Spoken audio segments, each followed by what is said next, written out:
Sono Luca Chimenton, sono un ingegnere industriale e ho una specializzazione in ingegneria nucleare. Sono responsabile del servizio di prevenzione e protezione di 2 aziende sanitarie pubbliche operanti nel contesto della Regione Veneto. Sono formatore in materia di salute e sicurezza in percorsi specifici relativi all'ambito sanitario e alla prevenzione incendi.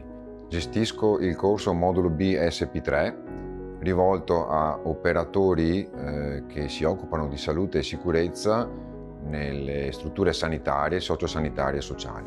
Ritengo fondamentale l'ascolto dei discenti. I temi trattati vengono portati all'attenzione dei partecipanti, coinvolgendo gli stessi in casi studio che diventano oggetto di analisi, mega formazione, rivolgendosi come fornitore di datori di lavoro nell'attuazione di percorsi di formazione in aula, a distanza e nei campi prove, persegue l'obiettivo del miglioramento continuo della qualità e della sicurezza,